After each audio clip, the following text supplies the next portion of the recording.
मेरा नाम रज़िया है। मैं यहीं हिंदुस्तान में पैदा हुई थी। 4 साल की थी जब पापा के साथ गई थी। फिर वहाँ पे शादी होगी मेरी। मेरा निकाह सन 2009 में हुआ था। मतलब घर में ही हुआ था। मेरे भाई के दोस्त थे जिनसे मेरा निकाह हुआ था। तो ये मुजाहिदों के साथ ताल्लुक़ था इनका। क्या निकाह का वक्त आपको पता था कि आपके शौहर मिलिटेंट के हिस्सा हैं? जी जी बिल्कुल था। आपके कितने बच्चे हैं? मेरे 3 बच्चे हैं। आपके जो शौहर थे वो कौन से तंजीम में से? हिज़्बुल मुजाहिदीन। हिज़्बुल जी। अच्छे थे बहुत। और बताइए। बहुत अच्छे थे। बहुत ज़्यादा ख्याल रखते थे मेरा, बहुत ज़्यादा। लेकिन आगे नसीब ही फिर ऐसे थे। दिन को अगर कहीं जाते थे, दूर का सफ़र भी करते थे तो रात को वो घर ज़रूर लौटते थे। 12 बज जाए 1 2, लेकिन घर वो रात को ज़रूर लौटते थे। कभी बाहर नहीं रहते थे। बच्चों से भी बहुत ज़्यादा करते थे। बेटियों से तो बहुत ही ज़्यादा प्यार करते थे। वो बहुत अच्छे थे के बारे में। तो आपके शौहर जी गुजर गए थे, जी जी। तो उसके बाद तंजीम ने आपकी क्या मदद करी? 30,000 रुपया दिया था।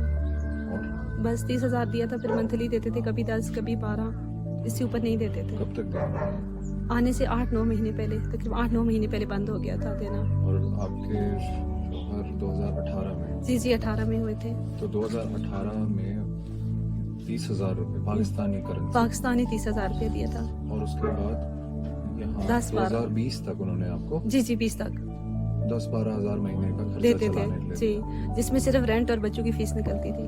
और आपके बच्चे भी 3 थे। जी जी 3 बच्चे हैं और मेरे। आप- तीनों पढ़ने वाले हैं। तीनों की पढ़ने पढ़ाई वाले के खर्चे बहुत ज़्यादा दिन ब दिन बढ़ते जा रहे थे। तो फिर तो- आप कैसे गुजारा करती थी? बस फिर कहीं मांग शांग के, कभी किससे मांगा कभी किससे कुछ। अम्मी भी मेरे साथ रहती थी तो वो भी मांग के ही मतलब गुजारा चलाती थी। जो हम दोनों माँ बेटियाँ मांग के ही घर का निज़ाम चलाती थी। बच्चों की पढ़ाई वगैरह भी सब कुछ। मांग के मतलब कैसे? किसी के घर बर्तन वगैरह धो लिए, किसी के कपड़े सिलाई कर लिए। बस इधर उधर से मुश्किल, बहुत मुश्किल नहीं होता था गुजारा।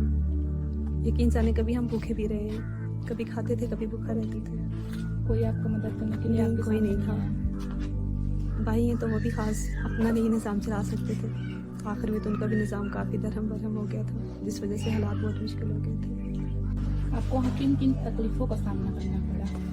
बहुत सारी तकलीफ़ें होती थी। आप यकीन जाने घर में अगर एक चीज़ लाते थे तो दूसरी ख़त्म। वो लाते थे तो बिजली का बिल, उसको पे करने के लिए कभी किससे मांगा कभी किससे मांगा, वो ख़त्म होता था तो गैस का बिल, वो दे देते थे बच्चों की फ़ीस। अब यकीन जाने रातों की नींद नहीं होती थी, बिल्कुल भी नहीं। इतनी टेंशन होती थी कि बस बच्चे भी भूखे रहते रहे, बिना नाश्ते किए स्कूल जाते रहे।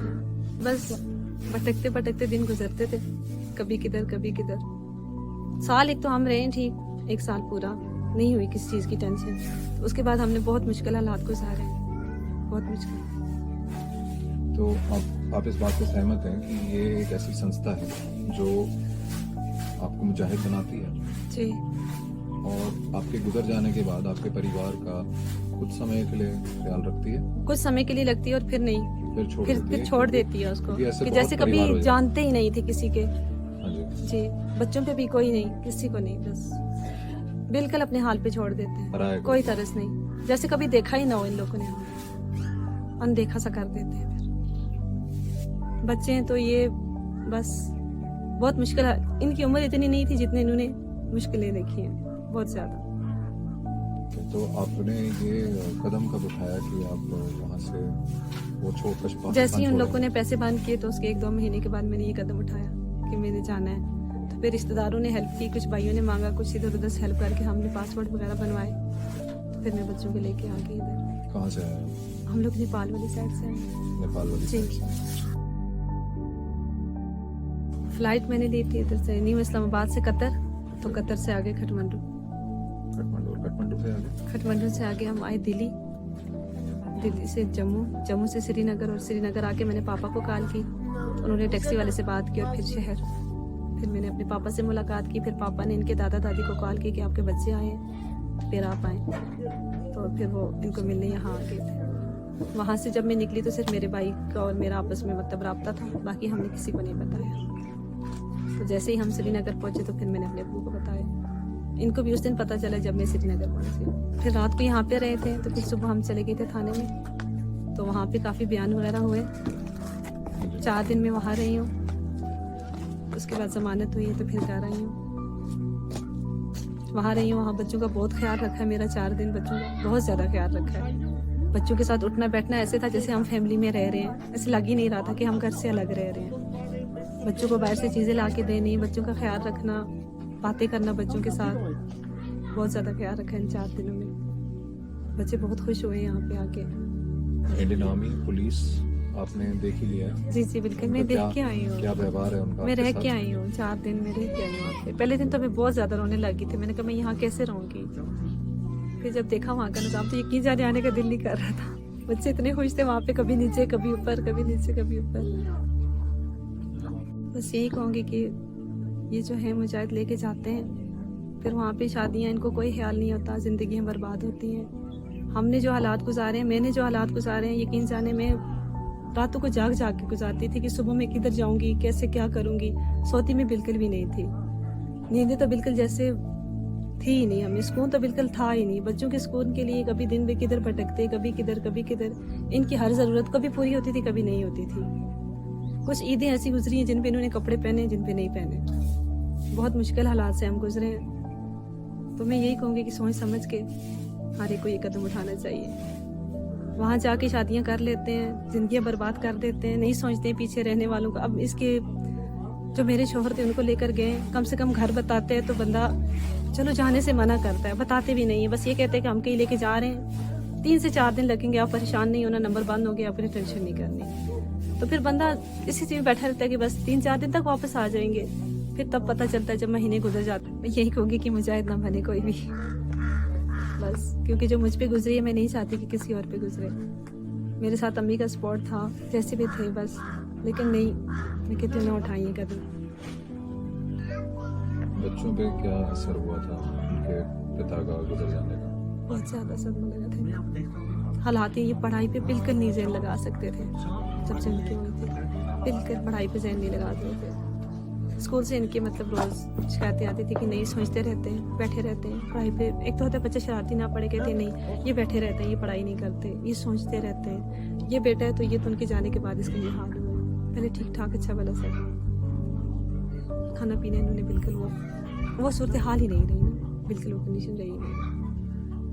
आपका कोई संदेश है हिजबुल मुजाहिदीन के लिए? यही कहूँगी कि ना बर्बाद किया करें घरों को, नहीं देखते हैं, भेज देते हैं। मेरे तो 3 बच्चे हैं, अब यकीन जाने ऐसे ऐसे लोग भी गए हैं जिनके 11 बच्चे भी होते हैं, 9 भी, 8 भी। हमारे साथ से हमने देखे हैं खुद उनके बच्चे। मेरे तो फिर अपना होश संभाल लेते हैं, छोटे छोटे 9 माह के, 8 माह के, छोटे छोटे को छोड़ के चले जाते हैं।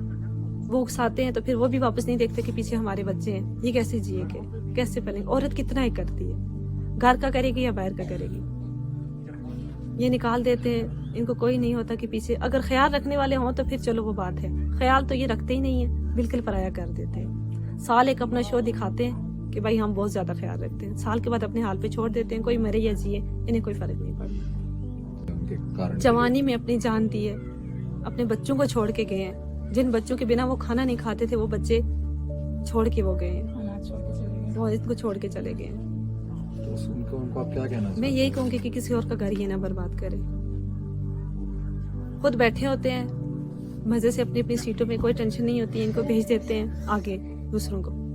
खुद भी जाए ना, बड़े किस लिए बने हुए हैं ये? कमांडर बने हुए तो अपनी कमांडरी को इस्तेमाल करें, सिर्फ हुक्म चलाने के लिए। आपने आज जाना है, आपने निकलना है, पीछे मुड़ के नहीं देखना कितने बच्चे हैं, क्या है, वो कैसे जिएंगे, कैसे पढ़ाई होगी उनकी। अभी पिछले दिन वहां थी मैं, तो जो शहादत हुई है उसके 11 बच्चे थे, जिन भाई मतलब इतनी काफी उम्र के थे ना, 40 से ऊपर ही थे, तो उनके 11 बच्चे थे। वो बच्चे कैसे रहेंगे? मैं तो चलो कदम उठा के पहुंच आई हूँ, अल्हम्दुलिल्लाह मुझे यहाँ कोई परेशानी नहीं है। मुझे पता है कि ये फैसला मेरा बहुत अच्छा था, आगे भी इंशाल्लाह मेरे लिए ये अच्छा ही साबित होगा। लेकिन वो बच्चे कैसे रहेंगे? बस तो ये हुक्म देते थे भाई आपने निकलना है फलानी तारीख पे, कहते हैं हम आपके बच्चों का ख्याल रखेंगे, आपके बच्चों को कोई तकलीफ नहीं देंगे। जब बीमार होंगे बच्चे तो गाड़ी घर पे आएगी, कोई नहीं। बीमार पड़े रहते हैं, 10-10 दिन भी पड़े रहे, कोई पूछने वाला नहीं है, मुड़कर नहीं देखते। बर्बाद होती है जिंदगी। कहीं मेरी जैसी हैं, मुझसे छोटी छोटी हैं कहीं, जिनकी जिंदगी बर्बाद हुई है, बच्चों के सहारे बैठी हैं, उस हालत में वापस नहीं आए जिस तरह के ये बच्चे पहले थे। ये बिल्कुल भी ऐसे नहीं थे, बहुत ज्यादा मतलब ठीक ठाक रहने वाले बच्चे थे। हंसते खेलते। जी, हंसते खेलते बच्चे थे। बस बच्चों का फ्यूचर बहुत ज़्यादा ख़राब हो जाता है बाप के साए के बगैर, बहुत ज़्यादा।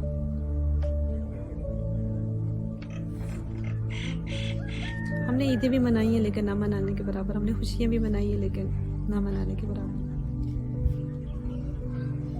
मैं यहाँ पे मुझे 15 दिन हो गए हैं तकरीबन, काफ़ी सुकून में हूँ मैं, बहुत अच्छे सुकून से सो तो सकती हूँ जी, सुकून से सो सकती हूँ। टेंशन बच्चों की नहीं होती है, दिन को खेलते रहते हैं, उसमें भी बैठी रहती हूँ चुप करके।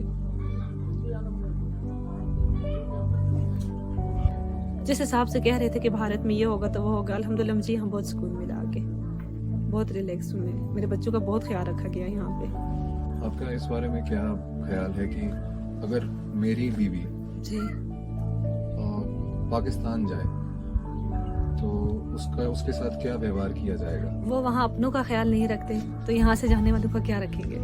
और हमारे लिए जो एक मिलिटेंट था, जी आप उसकी बीवी हैं, आप जी, यहाँ आए जी। हैं, आपके साथ कैसा व्यवहार? बहुत अच्छा ख्याल रखा है मेरा, मेरे बच्चों का बहुत ज़्यादा। मेरा सपोर्ट तो इंशाल्लाह इधर ही होगा क्योंकि जहाँ मेरे बच्चों को सुकून मिला है, तो पाकिस्तान में जो है सब नाम का ही है कुछ भी नहीं है।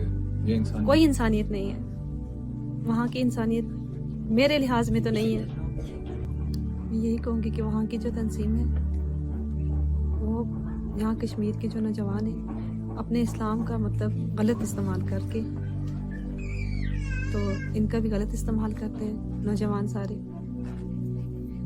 जिंदगी इनकी बर्बाद कर देते हैं। कुछ तो जवानी चाहते हैं बेचारे, जवानी भरी जवानी में कुछ शादी करके खुद को भी बर्बाद करते हैं और बच्चों को भी। उनका क्या है, वो तो एक रास्ते पे हो जाते हैं, पीछे रह जाते हैं रुलने के लिए बच्चे और बीवी। बस मैं अल्लाह ताला से यही दुआ करती हूँ कि जो मेरे साथ हुआ है वो किसी और के साथ ना हो। किसी का जवान भाई, बेटा, शौहर किसी के गलत मंसूबों के आगे आके यूँ अपने घर ना बर्बाद करे, क्योंकि जो मेरे साथ हुआ मैं नहीं चाहती कि वो और किसी के साथ हो। इंसानियत ही सबसे बड़ा मजहब है, किसी को मार कर कुछ हासिल नहीं कर सकते। मैं तो कहती हूँ जहाद यही है कि अपने बच्चों और अपनी बीवी के साथ रहें। मेरे नज़दीक जहाद ये है। मैं भी एक माँ हूँ, बहन हूँ, बीवी हूँ, तो मैं अपने जैसे सब ख़वातीन से मतलब सबसे यही गुजारिश करूँगी कि अपने बच्चों को अच्छी तालीम दें, अच्छी तरबियत दें, ताकि मेरी तरह और किसी की ज़िंदगी ना तबाह हो। तो मेरा बच्चा नहीं, कभी भी नहीं, मैं अपने बच्चे को कभी उस रास्ते में नहीं भेजूंगी, कभी भी नहीं। लंबा सफर तय करने के बाद आप जब कश्मीर पहुंचे हैं तो आपका स्वागत है जी, बस आप खुश हैं? होश ही नहीं था, वो सारे आ रहे थे मिलने जुलने, मुझे कुछ होश ही नहीं था। बच्चे भी बस स्टडी थे। ये घर वापसी माने आप इस बात को जी, कि आप घर आए हैं अपने? सब यही कहते हैं कि तुम अपने घर वापस आ गई हो बच्चों को लेके।